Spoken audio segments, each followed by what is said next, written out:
Today I am driving one of the most talked about electric cars in the Indian market, the Mahindra XEV9s.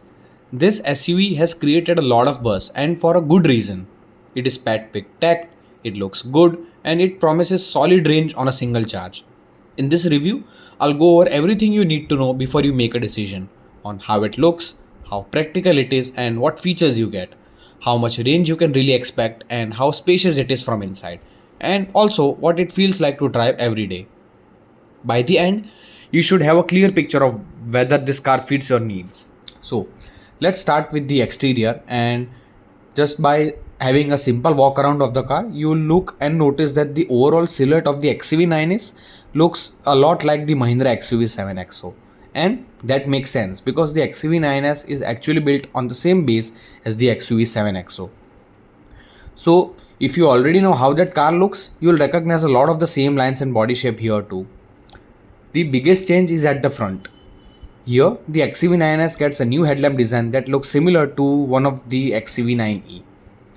This gives the front a cleaner, more modern look, and it also helps the car stand out as an EV rather than just looking like a regular petrol or diesel SUV.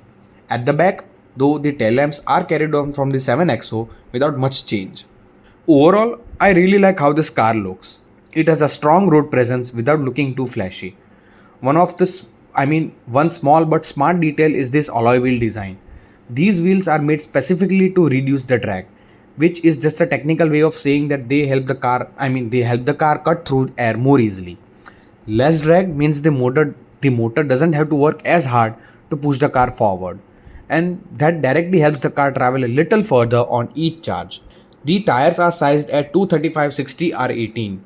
In simple words, this means the tires have a slightly thicker sidewall, the rubber part between the wheel rim and the road. The thicker sidewall usually means a softer, more comfortable ride, especially over rough patches and small potholes. Now, let's talk about how practical this car actually is for daily driving. And starting with the boot, this is one area where the XEV9S doesn't quite live up to the rest of the package. So, let me explain this clearly. With all three rows of seats in place, meaning all 7 seats are ready to use, the boot space left over is genuinely shallow. You will barely able to fit a couple of soft bags, a small backpack, or your weekly grocery shopping. There just isn't much room to work with. This means if your whole family of 7 is sitting in the car and you are heading out on a road trip, you are going to struggle to fit everyone's luggage in the back. You will likely need a roof storage, and or either you have to compromise on how much you pack. To be fair, this is a common problem with most of 7-seater SUVs, not just this one. When you have 3 full rows of seats, there simply isn't much length left in the car for deep boot. But I still think it's important to point out clearly that especially if you regularly travel as full family and expect to carry a good amount of luggage every time, so if that's a typical use case, you should go and physically check the boot space yourself before buying, so there are no surprises later. Now, fold the third row of seats down and the story changes completely for the better. With the third row folded flat, you get a generous 520 liters of boot space, which is genuinely large and should be enough for most families during a weekend trip or even longer holiday, as long as you are not using all 7 seats at the same time. And if that's still not enough, there's also a frunk, which is just a small storage area under the bonnet at the front of the car. Since there is no engine there anymore, this frunk gives you another 150 liters of space. It won't fit big suitcases, but it's perfect for smaller bags, your charging cable, or any other loose items you don't want rolling around inside the cabin. Let's step inside the cabin, and the first thing you notice is how this car feels spacious. There's a good amount of width inside, which means 3 people can sit side by side in the second row without feeling squeezed together. This is a great news if you regularly travel with a full family and use the middle row quite often. Since this is a 7-seater car, the real test of space is always the third row and right at the back, so I decided to test myself, and after sliding the second row of the seats forward to make a room, I climbed into the third row. I am 5 foot 9 inches tall and I could just about fit back there comfortably. I wouldn't call the space huge, but it is adequate. This means it will work fine for kids and even for adults on shorter trips, but it might feel a bit tight for tall adults on long highway journeys. There's also separate fan speed control, so Passengers in the last row can adjust their own airflow instead of depending on the front. When it comes to seat comfort, Mahindra has done a great job. The cushioning is neither too hard nor too soft, which is exactly what you want for longer drives. Seats that are too soft can feel comfortable but can tire you over long journey, while seats that are too stiff can feel uncomfortable from the start. This car gets the balance right, so you should feel less tired over after few hours behind the wheel or in the passenger seat. Now, if I talk about features, this is where Mahindra has really gone all out. The XEV9s is loaded with the brim, and honestly, some of them feel more like they belong a car costing much more. Let's go through them one by one in simple terms. First up is we have a remote park assist.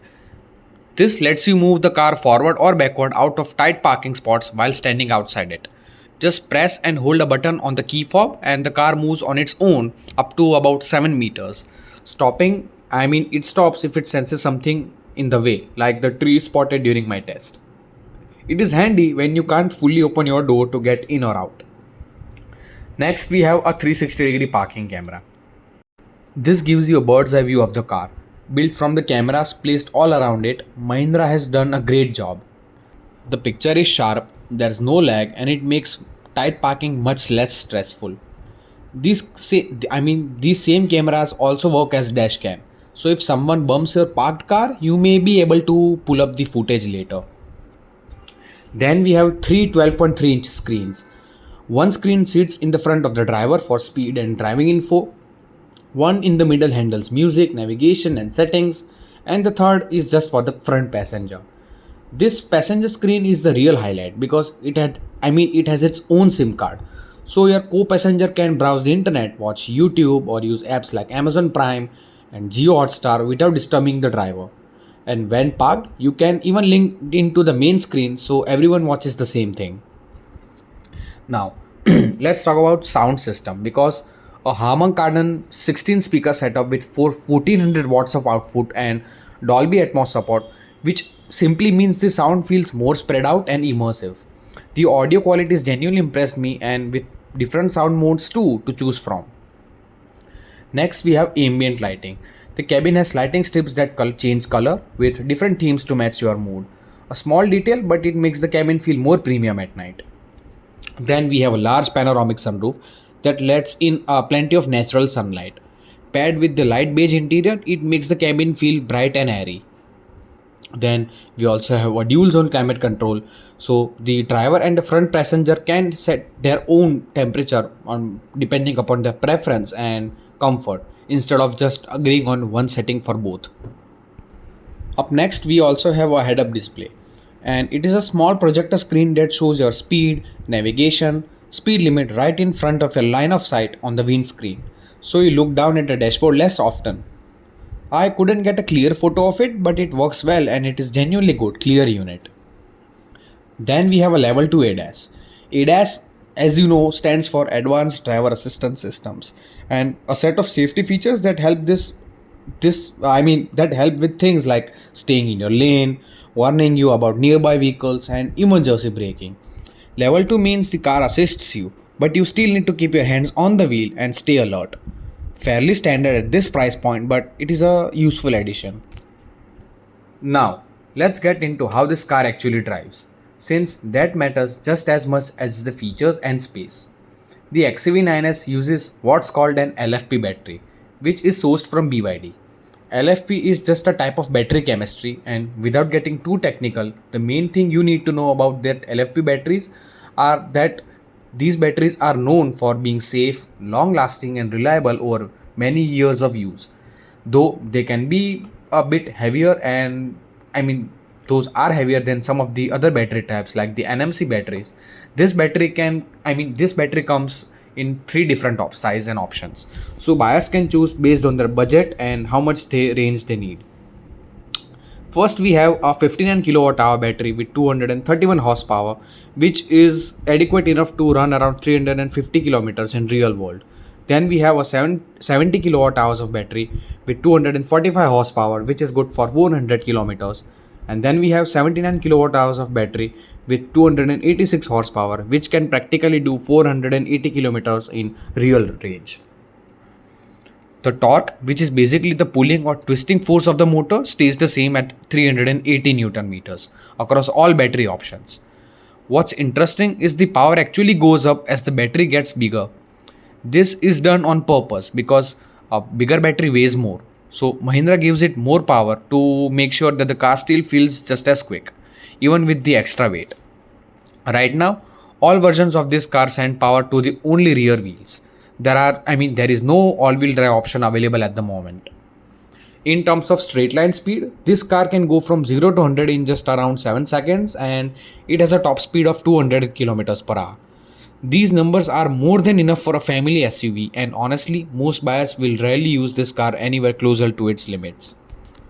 Now, braking feels predictable and the car slows down smoothly the way you expected it to. Without feeling too sharp or sudden when you press the brake pedal, the steering feels light at low speeds, which makes it easy to turn the wheel while parking or driving slowly in traffic. And as you increase the speed, the steering gets naturally heavier, which gives you more confidence and control on the highway. Ride quality is genuinely one of the strong points of this car, and it uses what Mahindra calls frequency selective damping, which is just a technical name for suspension that can adjust how soft or firm it feels depending on the drive mode you choose.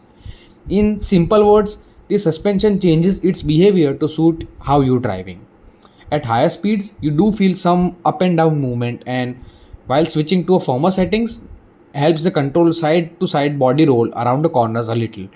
The difference is only small. The car also has a regenerative braking, or regen for short. This simply means that whenever you lift off the accelerator, the car captures some of that energy and puts it back into the battery instead of wasting it, the way normal cars do. There are three levels of regen, including a strong one pedal mode, where the car slows down firmly as soon as you lift off the accelerator, letting you drive just one pedal in city traffic. It's great for saving range, and though new drivers may find it little strange at first, you get used to it very quickly. Since the battery sits flat along the floor, it lowers the car's center of gravity, the point where all the weight is balanced. This helps the car feel more planted and stable through corners, even though there's still some amount of body roll and as I mentioned earlier. Now, ride and refinement, because the suspension uses an independent setup, which simply means each wheel can move up and down on its own without directly affecting the others. This helps the car deal with bumps and uneven roads in a smooth, controlled way. At higher speeds, wind noise is kept well under control inside the cabin, though a small amount of tire noise does creep in. There's also a blind spot monitor which warns you if a vehicle is sitting in your blind spot, an area when you can't easily see near mirrors. This is especially useful in busy city traffic where two-wheelers often try to squeeze past from the side. I wasn't able to test the car at night, so I can't yet comment on headlight performance or how the ambient light looks in the dark. I'll try to get some night seat time soon. Now let's talk about city driving, because the XEV9s is genuinely easy to live with it in town. The light steering wheel makes maneuvering effortless, and the front pillars doesn't create any noticeable blind spots. So forward visibility is excellent. The C pillar, however, create a blind spot when pulling away from a junction. So it's worth double checking before you move. Now, let's jump into the quick pros and cons, because before we get into the final verdict, here are some simple quick summary of what I liked and what I didn't. Now, the first what I like about this car is that it is genuinely loaded with useful features like the passenger screen with its own internet connection, a strong and premium sound system that can actually sound as good as it sound on paper, and comfortable ride quality and spacious second row and big boot and frunk when the third row is folded down, and good real world driving range especially with the bigger battery options, and it is priced too well against the rivals like the Hyundai Ioniq 5, BYD Atto 3 and BMW iX1. Though what could have been better is that there is very little boot space left when all the three rows of seats are in use. The third row is only just adequate for taller adults and not spacious. And also there is no all-wheel drive option available yet. And there is some tire noise which creeps into the cabin at higher speeds, and one pedal driving mode may feel unusual for first time EV users. Now, My take is, who should buy this car? If you are a small family that mostly uses 5 seats and only needs the third row occasionally, this car makes a lot of sense. You'll enjoy you'll enjoy the big boot and loaded feature list and comfortable ride for most of the time, and the smaller third row won't bother you often. And if you are a larger family that regularly uses all 7 seats filled with people and luggage at the same time, it's worth thinking a bit more carefully. The boot space with all seats up is genuinely tight, so you may need to plan around that. Perhaps with the roof storage or either by packing lighter. If you care a lot about the latest tech and want your passengers to be entertained on long drives, the triple screen setup and strong sound system make this car very hard to ignore. So, my conclusion is Mahindra XEV9s is priced from rupees 24 lakhs to rupees 33 lakhs on road in Ahmedabad. When you compare it with the rivals like Hyundai Ioniq 5 or BYD Atto 3 or BMW iX1, it comes across as an extremely good value for money product, especially when you consider how many features you get for the price. As a complete package, this car is genuinely hard to beat in its segment. It's a well-rounded electric 7-seater SUV that gets the big things right: comfort, range and features. The third row isn't the most spacious, and the boot space with all seats up is a real limitation you should be aware of. But for most of the buyers, this should be an easy trade-off to accept given everything else the car offers. Overall, if you are in market for an electric SUV in this price range and you don't always need all 7 seats filled at once, the Mahindra XEV9s deserves a serious look. Now, thanks for watching and let me know in the comments which car should I review next. I'll see you in the next one.